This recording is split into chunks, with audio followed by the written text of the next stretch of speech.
What's up, y'all? It's Keenan and Dominique. We've decided to give y'all a updated birth vlog, I guess you can say, like how the story went down or how the whole day went down on when she decided to come early.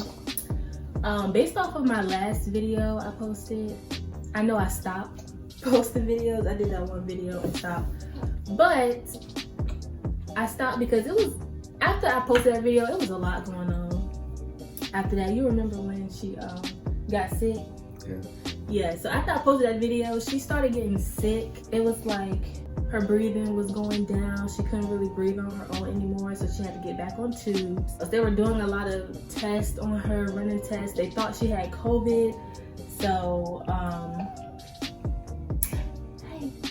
so it was just a lot going on. After that, she graduated to the other side, right?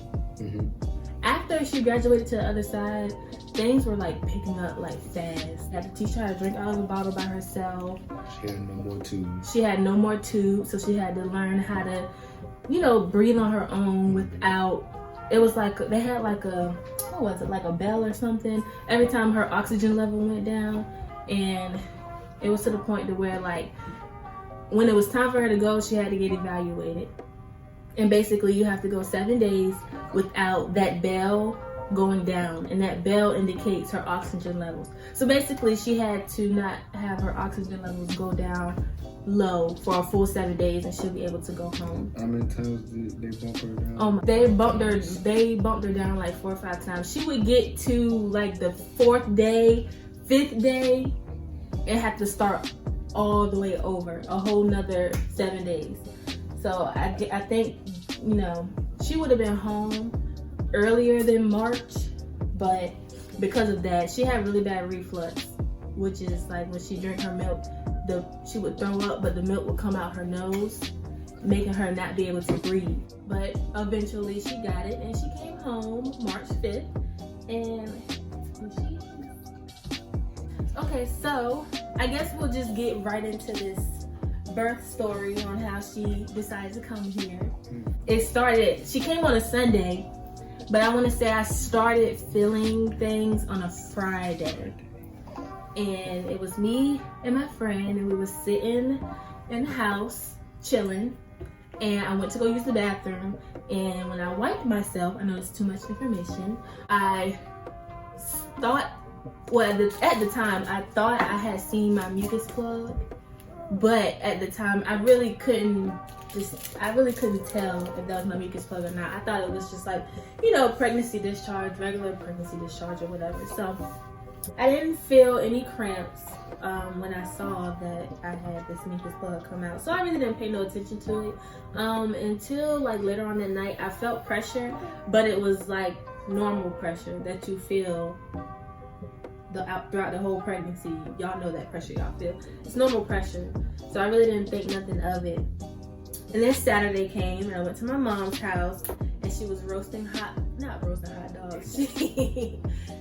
She was, she had a fire pit. She had the fire pit out, and we were doing like marshmallows and stuff, and she was roasting hot dogs. That's what I was about to say. But it was roasting hot dogs, and my stomach started to feel more pressure, so I went home. And when I went home, I just laid down or whatever. I fell asleep around, I want to say I fell asleep around like 12, 1 o'clock. And then I woke back up at 7 something. Yeah, 7 o'clock I woke up, and I decided to go to the hospital just to get checked, because I thought I was just going to get monitored and go home. So when I got up, I woke him up. Didn't wake me. I nudged you a little bit. I nudged him. No, I nudged him, and he was up because you answered. And I said, you know, I'm about to go to the hospital. I'm just about to get checked. You know, I'll be back home. You don't have to go. Stay asleep. So I went to the hospital. I get in the car, and I'm driving to the hospital. And on my way there, I want to say like the light before you turn into the hospital, the power line was down, so the whole street was blocked off. And around this time was when I started feeling like I had to poop every 10 minutes. On the way there, I felt like I had to poop. I didn't know at the time if it was contractions or not, but I was feeling pressure. I didn't start feeling contractions until I parked my car. But anyway, the power line was down, blocking the street. So I had to find my way into a random neighborhood that I've never been in. I had to find my way out of that, go through that neighborhood and figure out how to get back on the main road to turn into the hospital. So I'm driving through the neighborhood like, because at this point I'm feeling contractions and I feel like I have to poop, but I don't know what's going on. So around that time, you called your parents?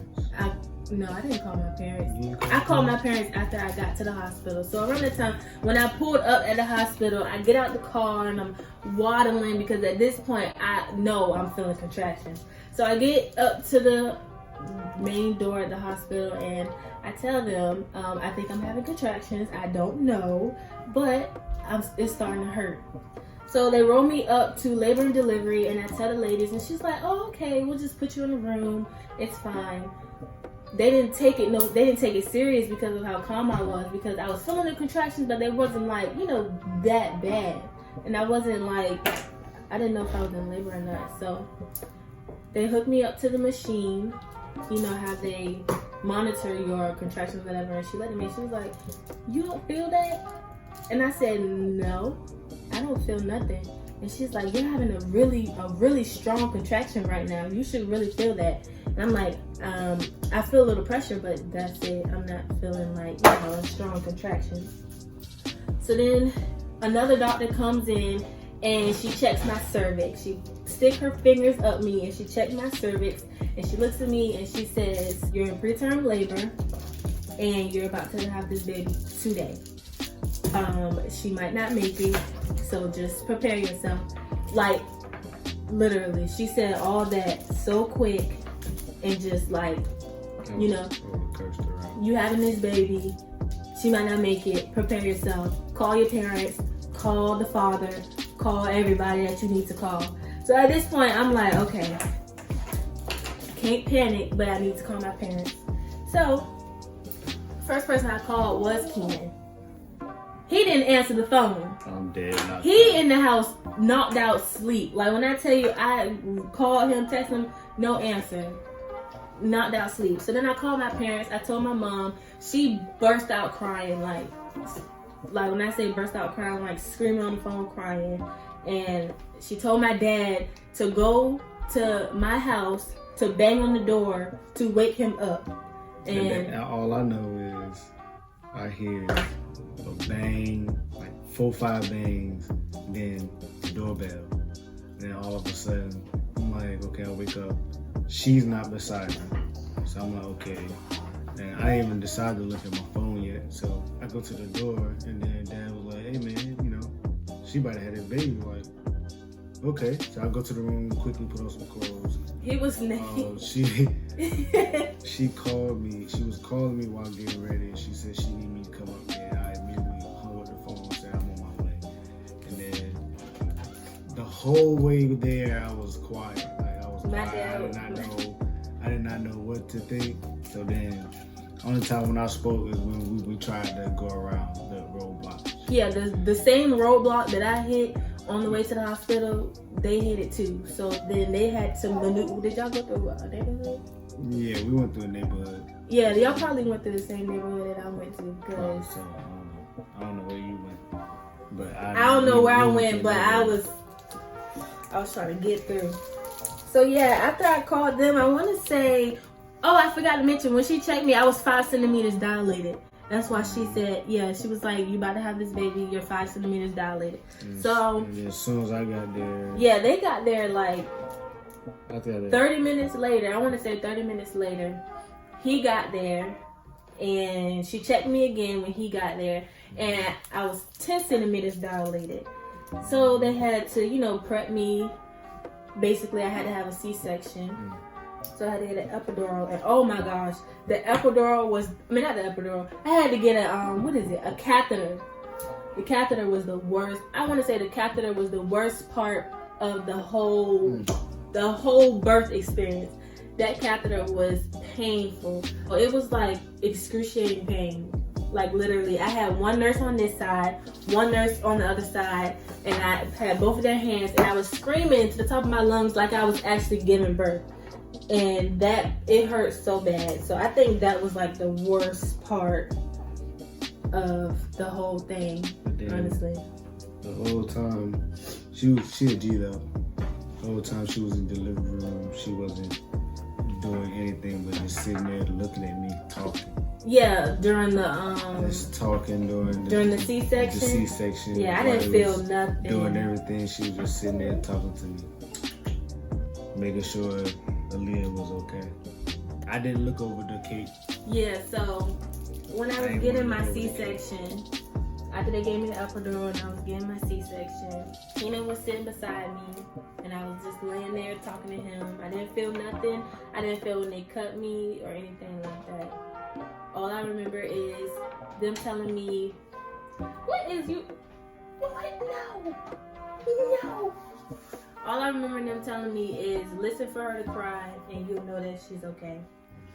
And when she came out, I didn't hear no cry. Like, I was worried. I thought she didn't make it. Yeah, she almost started to panic, like something was really wrong. Yeah, because I didn't. Until I went over there and made sure everything was okay.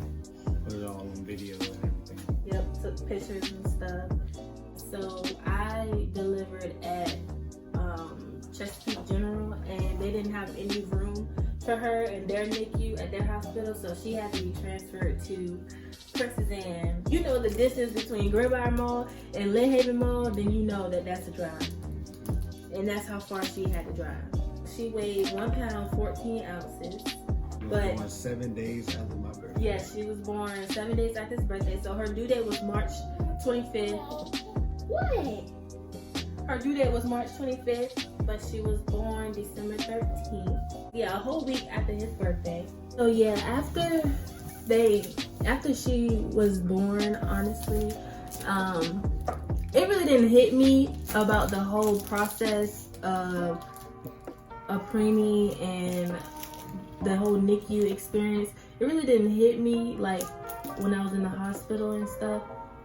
I don't know, I'm not gonna say that I wasn't worried about her, but I felt like if I was more educated on the whole born early, preterm labor, preemies, and the whole NICU experience, I feel like I would have been, I don't know. Them 2 days I was in the hospital after she came, I don't know. I don't think I would have acted the way I acted. Like, I feel like I was pretty chill until we got home. Yeah, she was the worst. Yeah, seeing her. Not the worst, but she was just very emotional. Yeah. Crying nonstop. Yeah, I on was. and off, breaking down, like unexpectedly. Like, I would wake up at 4 or 5 o'clock in the morning, going up in the living room just to bawl my eyes out. So I didn't want him to hear me because I would be so worried about her. I would call the NICU almost every 2 hours all day just because I was scared. Like, I didn't want anything to happen to her. Like, I don't know. I know how I felt, but it's like, I really don't know how you felt. I kind of felt the same thing, but it wasn't as bad as you, because, I don't know. Just wanted to be strong for you. I wanted to be strong and be that backbone for you, because I know it's going to hit you harder. It was going to hit me, even though I know, of course, this is mine, but it was hurting me, but I didn't want to show my hurt, and then you didn't have nothing to support on. Main reason why I kept my composure is because I just knew everything was gonna be alright. But yeah, the whole NICU experience was like, I'm not gonna say I'm traumatized, but my next pregnancy, I definitely want to talk to the doctors to see if there's anything that I can do to prevent that happening. I know that the way they cut me with my C-section it's a weird way. They said they cut me like going like a T. They cut me like in a T. So basically, all my pregnancies, every single one of my pregnancies, I'm never gonna be able to deliver vaginally. I'm always gonna have to have a C-section. So that kind of sucks, but it's worth it, honestly. Like, I just feel like if I didn't go to the doctor, if I didn't go to the hospital at the time that I went, I probably would have had her in the house. Because everything happened so quick. Like, I went to the doctor at 7 o'clock. They admitted me in. They, checked my... She had her before 9 o'clock. Yeah, I had her before... No, I had her... It was before 10 o'clock. I had her at 9:39. So I got there. I left the house at 7. I probably got to the hospital at, like, close to 8 o'clock. I want to say it was, like, 7:40 something. Close to 8 o'clock. And I got there. And they delivered her by 9:39. Like, that's how quick everything went. That was before. Yeah, no, everything went so quick. That's how fast. quick it was, because I thought it was before 9. Yeah, it went so quick. And I feel like I didn't get a chance to register my emotions, register my thoughts. Like, I was crying when I was telling people, my dad is baby. Like, when I called my mom, I was a little scared, but I don't know.